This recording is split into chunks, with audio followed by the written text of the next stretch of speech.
So isa na namang makabuluhang paglalakbay ang ating gagawin ngayong araw. So, advice ko lang sa mga nagmumotor dyan, lagi tayo magsuot ng complete safety gear. At ang ating paglalakbay ngayon ay siguro mga 40 minutes lang mula sa ating location kung saan tayo nanggaling. So, within Cavite lang din naman to at ito ang pinaka siguro budget friendly na campsite na pupuntahan natin. So, ayun, malapit-lapit na rin to at yun, dito na nga tayo sa campsite mga kaibigan. Sobrang bilis na ng paglakbay. Napaka-relaxing dito at saka sobrang nature na nature yung dating. Meron nga pala itong ilog sa gilid. Shout out! Shout out kay Tatay Digong. Pauwi na ba natin? Pauwi na natin.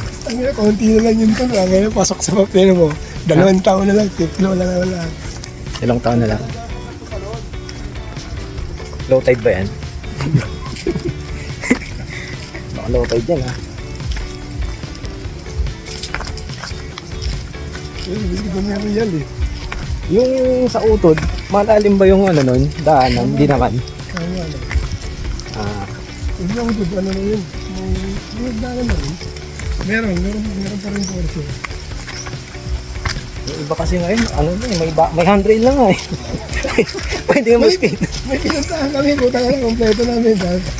Pwede nga mag-skate pa baba. Oh, yan lang siya. Kaso, yung sa kabila, ibang camp yan. Ay, pwede pa na rin ito. Sabi sa'yo yun. Pwede. Ang ganda sa spot din. May dalawang smoke sila. Hindi, let's not. Dito trip courts.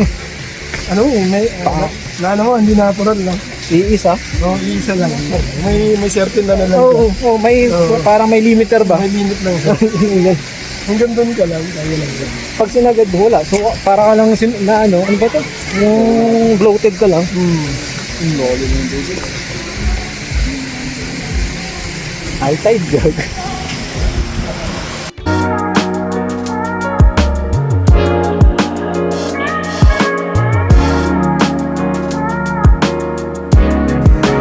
So ito na nga yung ilog nila, man-made lang to and merong katabing camping site din to before dito. So meron siyang harang na siguro dapat may babayaran ka mga extra dun sa kabila.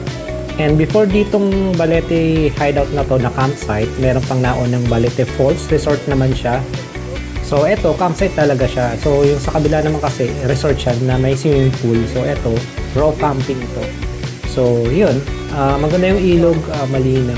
So yun, the best sa mga pamilya.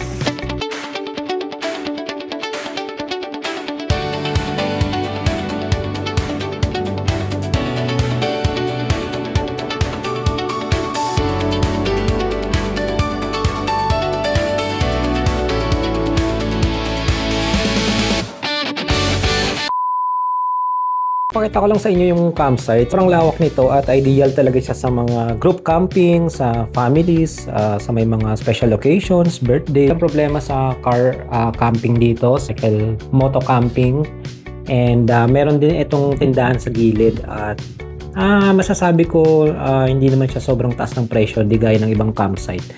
So ayun, ipa-flash ko lang sa screen yung website nila at ang entrance pala dito ay 200 per head at overnight na yon. Siguro sa mga bata, 150 to 170.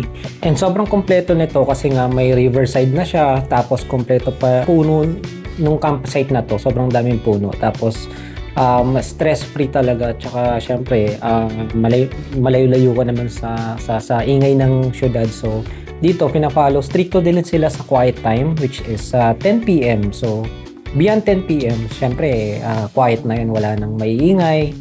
So, yun, nagiging intimate talaga siya at saka nagiging private.